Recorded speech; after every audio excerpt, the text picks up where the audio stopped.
할렐루야! 오늘도 주님 전에 나와 예배하시는 여러분에게 하나님의 크신 사랑과 은혜가 충만히 임하기를 소망합니다. 제가 몇 년 전에 한국에 갔다 오는데 미국에 들어올 때 중국에 좀 들렸던 그러한 경험이 있습니다. 연착이 되어서 저녁 늦게 중국에 도착했는데 허기가 져서 달러를 들고 중국 공항에 가게에 들어갔습니다. 그런데 이게 원래 그랬는지 아니면 중국과 미국의 관계가 안 좋아서 그랬는지 그때 당시는 중국 가게에서 공항 전체가 다 달러를 받지 않았습니다. 너무 배가 고파서 생각하다가 한국에서 보딩하는데 인상 좋으신 한국 사람 같은 분이 기억이 나서 그분 주위를 맴돌다가 그분에게 달러를 줄 테니 음식 좀 사달라고 말씀을 드렸습니다. 제가 신용카드가 없었기 때문에 그런 부탁을 드릴 수밖에 없었는데 그분은 저에게 이렇게 얘기를 하시더군요. 젊은 사람이 그거 먹어서 되겠냐고. 그러면서 중국 공항에 있는 비싼 한국 음식점에 가서 저에게 한국 음식을 사주셨습니다. 물까지 사주신다는 것 겨우 사양하고 둘이 식사를 하면서 화기애애하게 서로 얘기를 주거니 받거니 했던 기억이 있습니다. 그 선교사님은 캄보디아에서 선교하시는 선교사님이셨고 또 나이가 70이 임박해 있는데도 불구하고 하나님께서 자기를 귀하게 쓰신다라는 그러한 포부를 가지고 정말 감사함으로 캄보디아와 미국을 왔다 갔다 하면서 앞으로 캄보디아에 신학교를 세울 것이라는 포부를 가지며 사역했던 이야기를 저에게 들려주셨습니다. 그런데 그 얘기를 들을 때마다 얼마나 그런 이야기들이 박진감각하던지 너무나 저도 손에 땀을 쥐면서 하나님의 그 기적을 듣게 되었습니다. 하나님께서 정말 이 선교사님을 사랑하시는구나. 정말 하나님께서 이 선교사님에게 큰 일을 베푸시겠구나라는 생각이 들었습니다. 그런데 작년에 제가 페이스북을 검색하다가 이 선교사님의 얼굴을 보게 된 것입니다. 아니, 왜 이 선교사님이 여기 있지? 그 밑에 소식을 보니까 이 선교사님이 코로나 바이러스에 걸려서 돌아가시게 된 겁니다. 생각하기에는 언젠가 만나서 이분께 내가 꼭 식사 한번 드려야 될 텐데 라고 생각이 들면서 차일피일 미뤘지만 또 한편 생각에서는 하나님께서 정말 기뻐하시는 분을 부르셨구나. 이제는 하나님께서 그분에게 수고했다고 많은 것들을 보상해 주겠다라는 확신이 들었습니다. 그러면서 누구나 죽는다. 그리고 사명 맡은 사람도 죽는데 그때를 누가 알까? 그분 같은 경우는 하나님께서 다 준비해 놓으셨을 것 같은데 과연 나는 어떻게 하나님 앞에 설 것인가? 그러면 나머지 시간은 어떻게 살 것인가에 대해서 고민하면서 그분을 생각하며 기도했던 기억이 있습니다. 바울도 그런 생각을, 그런 고민을 했던 것 같습니다. 오늘 본문을 보면 바울도 은근히 하늘나라에 가고 싶어한 사람이었구나라는 생각이 듭니다. 어서 이 힘든 세상을 열심히 달려간 후에 하나님께서 예비해 놓으신 곳에 가서 그분과 함께 하나님을 찬양하며 살아야겠구나라는 소원을 갖고 있었던 것 같습니다. 그가 삼층천을 다녀왔으니까 그랬을까요? 그가 하늘나라를 경험했기 때문에 그랬을까요? 아니면 하늘나라가 어떤 곳인지 알고 있기 때문에 그랬었던 것까요? 바울은 그런 마음이 그의 마음에 물씬 들었던 것 같습니다. 그래서 할 수만 있다면 이 육체의 장막을 벗어버리고 하나님의 나라에 가고 싶다라는 라는 것이 이 말씀을 통하여서 들려지게 되는 것입니다. 그래서였을까요? 자신도 하는 일에 확신이 있었고 하나님 일을 하면서 죽음도 불사할 수 있었습니다. 그리고 하나님 일 더욱더 자랑스럽게 생각했었던 것 같습니다. 디모데후서 4장 8절 말씀을 보니까 자신을 위하여 의의 면류관이 준비되었다고 그가 그의 편지를 통하여서 표현하고 있었습니다. 그래서 죽음이 두렵지 않았습니다. 그러다가 하나님께서 부르시면 하나님께서 예비해 놓으신 곳에서 행복하게 살 것이라고 그는 소망했던 것 같습니다. 그런 마음이 8절에 나와 있어요. 8절 말씀에 우리가 담대하여 원하는 바는 차라리 몸을 떠나 주와 함께 있는 그것이라. 주와 함께 있는 그것이라. 사실 바울은 우리와 너무나 다른 것 같습니다. 우리는 안 죽으려고 바둥바둥 하는데 바울은 하늘나라에 가고 싶어 했습니다. 그런 바울이 하늘나라에 가고도 싶었지만 그럼에도 불구하고 자신을 긴장시켰던 것이 있었습니다. 내가 죽으면 하나님 앞에 설 테인데 하나님 앞에서 어떤 모습으로 쓸 것인가 진지한 고민이 있었습니다. 그게 바로 10절에 나옵니다. 이는 우리가 다 반드시 그리스도의 심판대 앞에 나타나게 되어 각각 선악간에 그 몸으로 행한 것을 따라 받으려 함이라. 죽는 것도 중요한데 반드시 하나님의 심판대 앞에 서서 이 땅에 내가 한 육체를 입고 내가 한 그 행동에 따라 평가받는 것이 너무나 진지한 문제인데 그렇다면 나는 어떻게 하나님 앞에서 살아갈 것인가? 나는 어떻게 하나님 앞에 살아갈 것인가 고민하게 되었던 것입니다. 여러분도 많은 설교를 통하여서 이미 알고 있지만 우리가 죽으면 반드시 하나님 앞에 서게 됩니다. 하나님 앞에 서게 됐을 때 우리가 이 땅에서 한 행동에 따라서 그 행동 모든 것들이 하나님 앞에 다 드러나게 되는 것이죠. 그리고 우리가 이 육체를 따라서 한 행동 모든 것들이 다 하나님 앞에 보상받게 된다라는 것입니다. 바울은 이 문제에 대해서 굳은 결심을 하게 됩니다. 사는 동안 하나님을 기쁘시게 하는 사람이 되리라. 내 사는 동안, 내 남아있는 생애 동안 하나님이 기뻐하시는 삶을 사는 사람이 될 것이다. 굳은 결심을 하게 되는 것이지요. 9절 말씀에 이렇게 나옵니다. 그런즉 우리는 몸으로 있든지 떠나든지 주를 기쁘시게 하는 자가 되기를 힘쓰노라. 그런즉 우리는 몸으로 있든지 떠나든지 주를 기쁘시게 하는 자가 되기를 힘쓰노라. 그저 살든지 죽든지 우리 삶의 목표를 바로 주를 기쁘시게 하고 그것을 위해 힘써 살겠다라는 확실한 의지가 담겨 있다라는 것입니다. 하나님을 기쁘시게 하는 인생을 한번 살고 싶다. 그냥 죽은 다음 천국에 가는 것도 중요하지만 하나님께서 허락하신 이 시간을 통해서 하나님께서 기뻐하시는 삶으로 힘껏 한번 뛰어보자.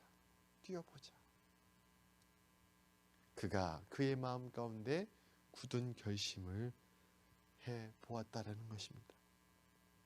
그렇게 살아야 하나님 앞에 갔을 때 하나님께서 기뻐하시고 하나님께서 칭찬하시는 그러한 삶이었다라고 생각지 않겠습니까? 우리가 하나님 앞에 서면 우리가 이 땅 가운데서 배웠던 것, 우리가 경험한 것, 우리가 가진 것, 우리가 얻은 것 다 아무것도 아닙니다. 다 아무것도 아닙니다. 오직 하나님을 기쁘시게 한 것만 남습니다. 나머지는 다 사라져버리는 것이죠. 10절에 그렇게 말합니다. 그 몸으로 행한 것을 따라 보상받는다. 그 그 몸으로 행한 것을 따라 보상받는다. 우리의 영혼이 거룩할 수 있어요. 우리의 영은 그렇게 생각할 수 있어요. 우리의 영은 그렇게 하기를 바라요.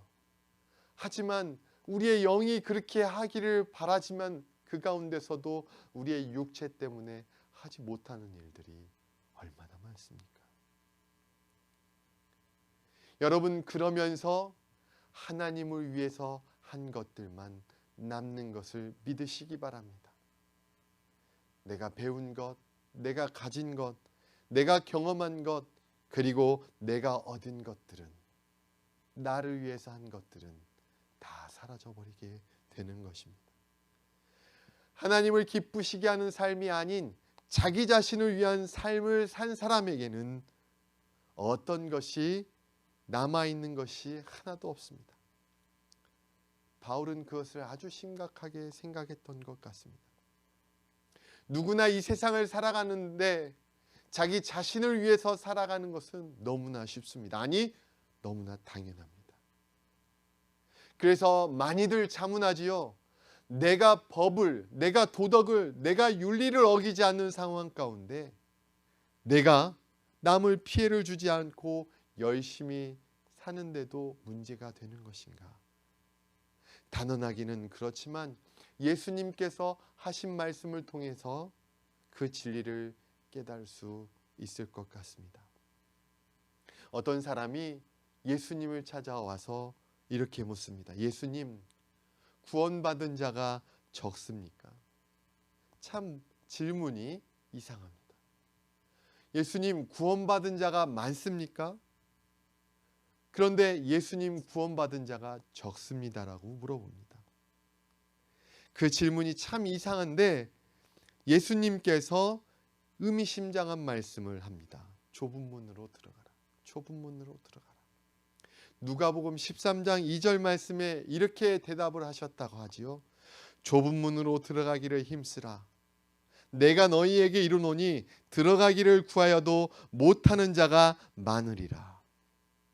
예수님께서 구원받는 사람이 적느냐고 질문을 받았는데 예수 믿고 구원받은 것이 좁은 문이라고 설명하고 있습니다. 예수 믿고 구원받아서 생활하는 것이 바로 좁은 문이라고 말씀하고 계십니다. 여러분, 사실 예수 그리스도를 나의 주 나의 하나님으로 고백하여서 여러분 그런 삶을 바꿨던 것이 어려웠습니까? 아니면 우리의 마음 모든 것들을 바꿔서 우리 삶 자체를 바꿨던 것이 힘들었습니까? 여러분, 우리의 입으로 하는 것은 어렵지 않아요.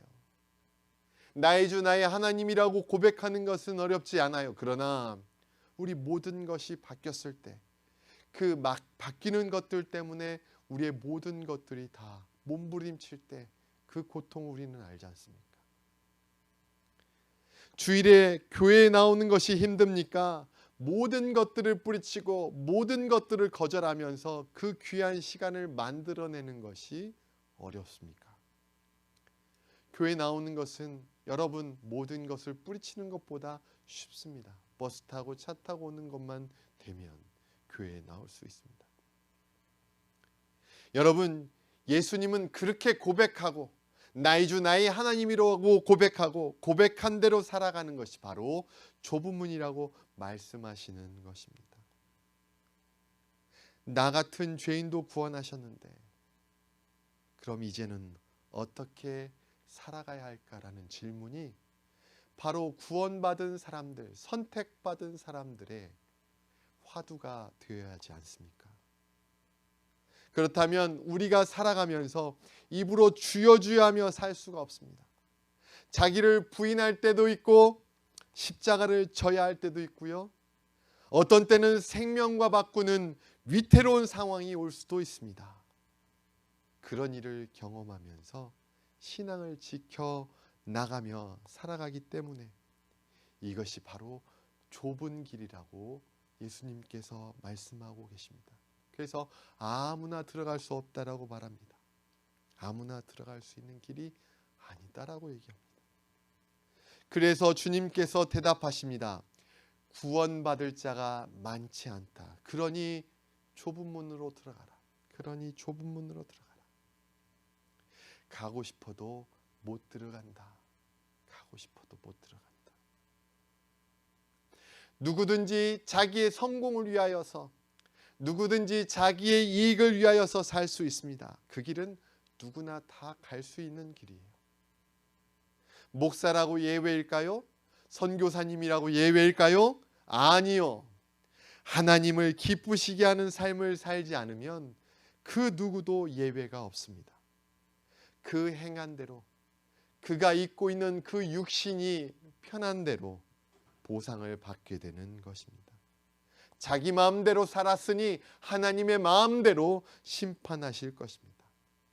사랑하는 성도 여러분, 좁은 문으로 힘써 들어가십시오. 좁은 문으로 들어가기를 힘쓰십시오. 들어가고 싶어도 들어가지 못하는 것입니다. 그러면 우리가 어떻게 하면 하나님이 기뻐하시는 삶을 살아가게 될까요? 그러면 우리는 어떻게 하면 하나님께서 기뻐하시는 사람이 될 수 있을까요? 두 가지로 생각해 보겠습니다. 첫 번째로 우리는 하나님이 기뻐하시는 사람이 되어야 합니다. 우리는 기뻐하시는 사람이 되어야 합니다. 그런 인격자가 되어야 합니다. 사실 아이를 낳아서 하나님의 마음을 참 많이 알았습니다. 물론 이 자녀들이 훌륭한 사람이 되어서 제 구실을 이 땅 가운데서 하고 살았으면 좋겠어요.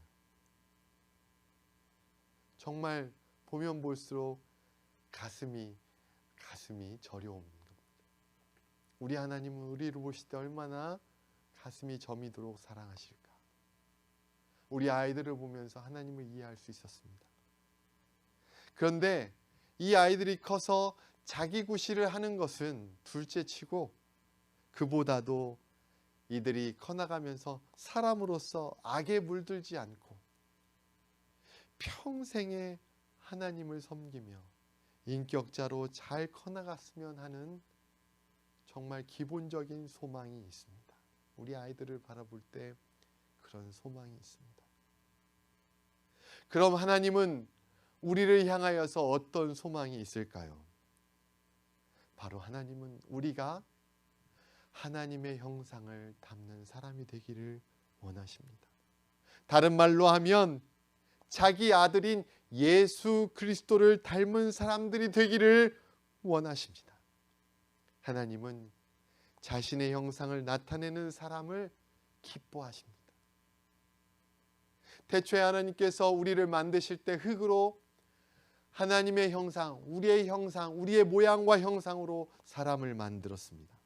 그런데 인간이 타락하고 나서 하나님의 형상을 잃어버리고 죄로 말미암아 하나님과 멀어지게 되었던 것이지요. 하나님께서 생각하시다가 예수 그리스도를 통하여서 하나님께서 구원의 구속 사역을 계획하시고 그 뜻을 이루시기 시작했습니다. 그리고 예수 그리스도를 우리 가운데 육신을 입히시고 보내셨던 것입니다. 그래서 그가 우리의 죄를 대신해서 십자가에 달려 돌아가심으로 말미암아 우리에게 또다시 하나님께서 하나님 형상으로 다시 회복할 수 있는 기회를 허락해 주셨습니다. 여러분 믿으십니까? 믿으셔야 합니다. 그러므로 우리는 예수 그리스도를 바라봐야 합니다. 그러므로 우리는 예수 그리스도를 닮아가야 합니다. 그분이 우리의 삶의 모델이 되시고 그분을 닮도록 우리가 우리 삶 가운데 노력해야 합니다. 왜냐하면 그분이 바로 우리의 하나님의 형상이시기 때문입니다. 감사하게도 하나님께서는 이 일을 위하여서 우리에게 성령을 허락하였습니다. 그리스도의 영이 없으면 그리스도의 사람이 아닙니다. 아멘. 그리스도의 영이 없으면 그리스도인이 아닙니다. 성령님을 우리 가운데 모시고 살기 때문에 우리가 예수님과 함께 사는 사람이 된 것입니다. 그래서 이제는 내가 산 것이 아니요 내 안에 사시는 예수 그리스도로 살게 되는 것입니다. 우리 안에 계시는 성령님께서 우리가 예수 그리스도를 계속 닮아가도록 가이드해 주시는 겁니다. 더 거룩한 것, 더 하나님이 좋아하시는 것, 하나님의 말씀의 깊은 의미를 깨닫게 하시고 마땅히 빌 바를 우리에게 깨닫게 해 주시는 것입니다. 그러므로 우리가 이 성령님의 인도하심을 받아서 예수님을 닮아가는 삶을 살게 되면 성령의 열매를 우리의 삶 가운데 맺게 되는 것입니다. 성령의 9가지 열매가 바로 예수 그리스도를 닮은 사람의 인격이 되는 것입니다. 사랑, 희락, 화평, 오래 참음, 자비, 양성, 온유, 충성, 절제라는 이 9가지의 성령의 열매가 바로 예수 그리스도를 닮은 사람의 인격이 된다라는 것입니다. 그래서 우리가 우리의 삶 가운데 성령 충만함을 간구해야 됩니다. 결국 우리가 성령님의 인도하심에 따라 살아갈 때에 바로 우리는 하나님께서 기뻐하시는 사람이 되고 하나님께서 기뻐하시는 삶을 살게 되는 것을 믿으시기 바랍니다. 그러면 우리 하나님을 기쁘시게 하는 삶을 살아가는 두 번째 요인은 바로 하나님을 기쁘시게 하는 일을 해야 됩니다. 우리가 하나님께서 기뻐하시는 삶을 살기 위해서 첫 번째 우리는 하나님이 기뻐하시는 사람이 되어야 하고 인격체가 되어야 하고, 우리가 하나님께서 기뻐하시는 삶을 살기 위해서는 우리가 하나님께서 기뻐하시는 일을 해야 되는 것입니다. 바울은 우리에게 골로새서 1장 10절 말씀에서 이렇게 말씀하고 계십니다. 주께 합당하게 행하여 범사에 기쁘시게 하고, 주께 합당하게 행하여 범사에 기쁘시게 하고. 주께 합당하게 행하는 것이 무엇일까요? 하나님이 범사에 기뻐하시는 일을 행하는 것입니다. 주께 합당하게 행하는 일, 바로 하나님께서 범사에 기뻐하시는 일입니다. 우리는 매사 하나님이 기뻐하시는 일을 해야 합니다. 그 첫 번째가 바로 예배라는 것이죠. 첫 번째가 예배라는 것이죠. 이사야서 43장 21절 말씀에 하나님께서 우리를 창조하신 목적이 있습니다. 하나님께서 인간을 창조하신 목적, 바로 하나님의 영광을 찬송하도록 하기 위해서 우리를 창조하셨던 것입니다. 다시 말해서 하나님의 그 은혜와 영광을 찬양하고 우리를 예배자로 부르셨던 것입니다. 여러분, 예배가 무엇입니까? 이렇게 모여서 순서대로 우리가 하는 것이 예배이기도 합니다. 그리고 하나님의 말씀을 듣고 우리가 결단하는 것도 예배입니다. 하지만 정말 중요한 것은 바로 예배는 드리는 것입니다. 드리는 것입니다. 로마서 12장 1절 말씀에 이런 말씀이 나와요. 그러므로 형제들아, 내가 하나님의 모든 자비하심으로 너희를 권하노니 너희 몸을 하나님이 기뻐하시는 거룩한 산 제물로 드리라. 이는 너희가 드릴 영적 예배니라. 우리 몸을 통하여서 하나님이 기뻐하시는 것으로 드리는 모든 것이 바로 예배입니다. 우리의 몸을 통하여서 하나님께 드리는 모든 것이 바로 예배라는 것입니다. 바로 우리의 삶이 예배입니다. 항상 기뻐함으로 우리 삶에서 드리는 모든 것이 바로 예배라는 것입니다. 그것을 하나님께서 기뻐 받으십니다.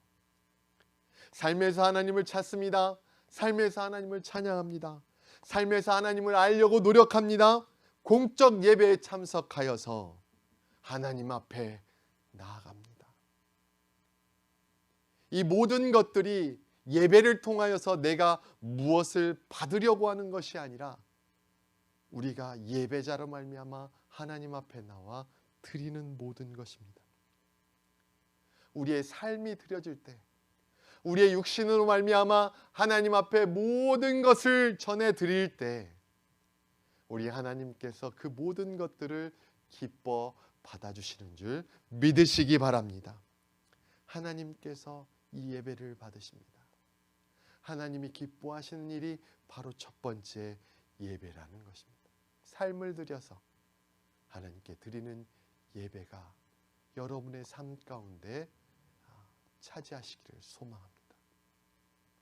두 번째 하나님께서 좋아하시는, 기뻐하시는 일이 있습니다. 바로 이웃을 섬기는 삶을 사는 것을 하나님께서 기뻐하십니다. 이웃을 섬기는 삶을 살아가는 것을 하나님께서 기뻐하십니다. 하나님은 섬기는 자를 기뻐하십니다. 사랑으로 봉사하는 자를 기뻐하십니다. 예수님께서 이 땅에 오셔서 어떤 삶을 사셨는가? 예수님께서는 하루 종일 약자를 위해서 치료하시고 강론하시고 가르치시고 선포하시고 그들을 위해서 기도하여 주셨습니다. 약자라고 해서 무시하시지 않으셨습니다. 약자라고 해서 그냥 내버려 두시지 않으셨습니다. 그들을 위하여서 그들의 가장 약한 부분을 통하여서 섬기셨던 분이셨습니다. 결국에 가서 하나님께 순종하여 그들을 위해 목숨까지도 주셨던 분이시지 않으십니까? 우리 주님은 바로 우리를 위해서 사셨습니다. 그리고 우리를 섬겨주셨습니다. 사랑하는 성도 여러분, 사실 교회 안과 밖에서 우리가 섬겨야 할 것들이 너무나 많습니다. 하지만 그러기에도 우리가 너무 바쁩니다. 하지만 우리는 시간이 나서 섬기는 것이 아니라 예수 그리스도께서 하셨던 것처럼 우리의 시간을 내서 섬기실 때 우리 하나님께서 그 일을 보시고 기뻐하신다라는 것이지요. 내 안에 잠든 거인을 깨워라라는 베스트셀러를 쓴 앤서니 라빈슨이라는 사람이 있습니다. 이 사람은 신앙인은 아닌데요, 인간의 삶 중에 가장 중요한 것이 자기 발전이고 자기 개발이고 그리고 삶을 풍성하게 하는 것이라고 말을 하면서도 이 사람이 가장 강조했던 것이 무엇이냐면 이웃을 위해서 섬기며 살아가는 것을 강조했습니다. 이웃을 섬기며 살아갈 때에, 다른 사람을 섬기며 살아갈 때에 이 비신앙인조차도 자신의 삶이 개발되고 자신의 역량이 발전되고 그리고 자신의 삶이 풍성해진다라고 이야기하고 있습니다. 비신자들도 그러한데 손수 죽기까지 우리에게 이웃 섬기는 것을 보여줬던 예수 그리스도를 좇는 우리는 그러한 삶을 살아가야 하지 않겠습니까? 그것이 바로 우리 하나님께서 기뻐하시는 삶인 줄 믿으시기 바랍니다. 그러면 하나님께서 기뻐하시는 삶 가운데 하나님께서 기뻐하시는 일이 무엇일까? 세 번째, 하나님께서 기뻐하시는 일은 바로 복음을 전하는 일입니다. 복음을 전하는 일입니다. 전도하는 일이지요. 선교하는 일입니다. 그리스도가 있는 곳에서 그리스도가 없는 곳으로 복음을 증거하는 일을 하나님께서 즐겨하시고 기뻐하십니다. 하나님께서 이 일을 가장 중요시 여기시고 가장 소중히 여기십니다. 그리고 제일 기뻐하십니다. 그렇기 때문에 우리에게 복음 가운데 복음을 증거하고 그리고 전도하고 선교하라는 지상 명령까지도 허락해 주셨던 것입니다. 그 일이 바로 우리가 하나님 앞에 섰을 때 우리에게 가장 많이 남는 일인 것입니다. 하나님께서 가장 많이 생각하시고 가장 많이 칭찬하시는 일입니다. 저는 선교사님들을 개인적으로 많이 알고 있습니다. 우리 선교사님 선교지에 가셔서 초라한 삶을 살고 계십니다.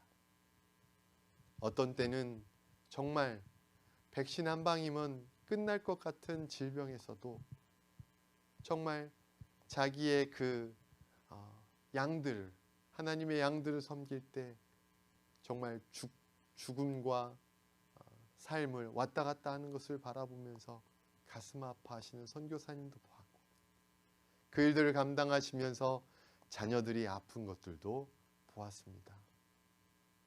그들의 삶이 그렇게 초라하고 힘들고 어렵고 열매가 없는 삶인 것 같지만 우리 하나님께서 그들의 일거수일투족, 그들의 행한 모든 것을 낱낱이 기억하실 것이라고 저는 믿습니다.